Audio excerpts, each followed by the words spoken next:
Hello and welcome to another beautiful day on Oweleketv. This is the time a lot of people actually long for because it's that time of the day when we talk topical issues. We bring to bear things that concerns you and I. Everyone, every Nigerian, imagine coming to the office this morning.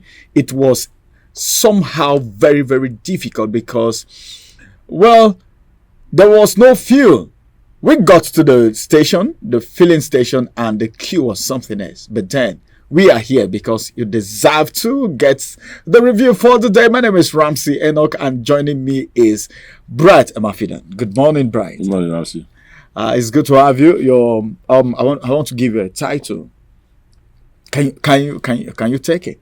Yeah. It's looking like a title holder. That's why I wanted to give him a title. But then, until you make fuel available everywhere, I won't give you a title. we are not the ones in charge of making this things available. Actually, but to be sincere, how were you able to come to this place this morning? It was quite hectic. It was because right now, I, as we all have seen, there is a little bit of difficulty in getting fuel now in the FCT, with the petroleum marketers beginning to hold their products because of speculation, a mere speculation. This has become an habit for them because anytime they do this thing, they always get away with it. There is no repercussion, there is no penalty for them to, you understand that there's nothing the government agencies in charge of these things do to them. At the end of the day, they have been doing it for a long time. For example, last year when on May 29th, when the president announced that fuel subsidy is gone, that same day we started. Some people said everybody stopped selling. They said before they even leave Eagle Square, before the president left, everybody stopped selling, and those people stopped selling, and those people nothing happened to them at the end of the day.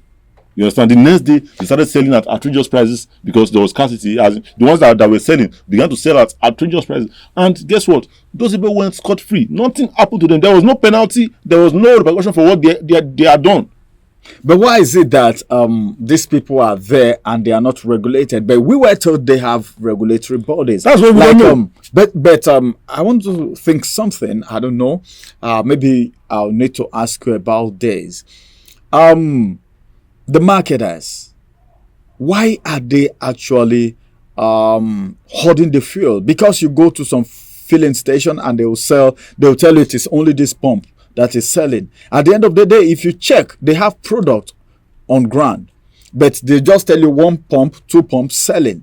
They just cause artificial scarcity. And here in this part of the world, when the price of any commodity goes up, it hardly comes down.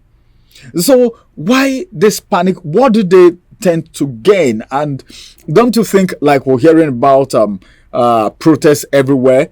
The ASU is planning protests. NLC is planning protests. Some unsatisfied Nigerians is everywhere on the Twitter. Are also planning today their own protests. That is the hashtag trend on Twitter. Hashtag Tinubu must go campaign that's currently going on too. Okay, there's an hashtag on Twitter now saying Tinubu must go, and I heard someone saying it, and I saw it on Twitter where some persons were saying they are going to protest and all of that. With all of this, why are the marketers still inflicting more pains on Nigerians? Or can we say what they are doing is justifiable? Actually, I think they have been doing this because the agencies responsible for their control are not actually doing their job.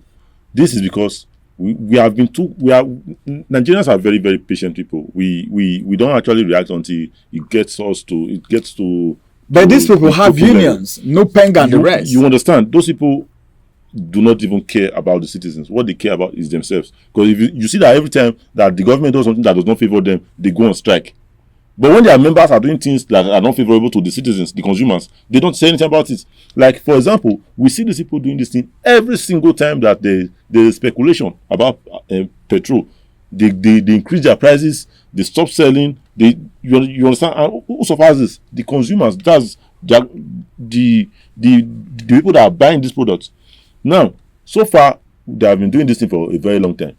No one has been given any penalty that's why we're saying the union is not working. The union is not working. But don't you think it's possible for the federal government to wage into this situation, to just get into this situation? They can weigh into the situation by creating policies and actually creating some agencies which will be responsible for cross-checking these people. Because without checking all these agencies and unions, don't you think we have agencies to do that? We have agencies, but since they are not doing their work, we should have other agencies that will be checking, actually doing the job, doing the to the later. Because what these agencies are telling you that, oh, this is now our duty. If you ask this one, they'll say that. So a lot of them are actually shying away from the fact that, oh, they are the ones that are responsible going after these people that are manipulating the fuel price and everything, that are causing panic buying and unnecessary. And it's very, but the panic buying comes, if you want to talk about panic buying comes from the drivers, the commuters. It's not the fault of the people selling fuel. And you know what the people do? As soon as they see queue, okay, as soon as they see queue, they begin to reduce the number of pumps, all right, because they want to keep the people. Because the more the queue, other people will be saying, oh, there is queue here, let me just buy. And that is where they make their money. But that is, by the way, I'm not even talking about that. As we round up now, because we can't finish talking about these people's act, you've concluded everything. Is because they were given the hand to operate anyhow they like, and no one is nobody's checking them, checkmating them for the extortion they are doing. That's the reason these things are happening. So now, as it is, can we say if Dangote's refinery starts running, all this thing will stop? There is a speculation, before I forget, that it's like the price, they want to reduce the price of fuel. Okay, and that contributed to the panic buying too, and of course the artificial scarcity. But reducing the price of fuel is not supposed to lead to panic buying. It's not supposed to. People are supposed to wait till the price comes down before they buy.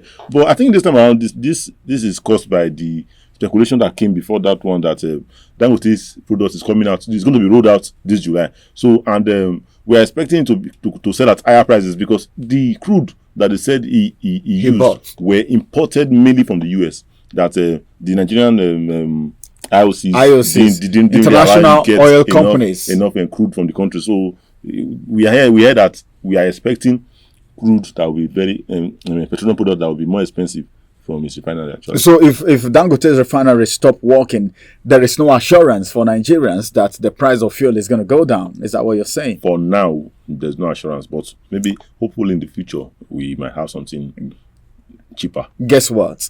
This same thing you said, someone said it while we were coming to the office this morning, that a lot of people are saying Dangote refinery, that's monopoly.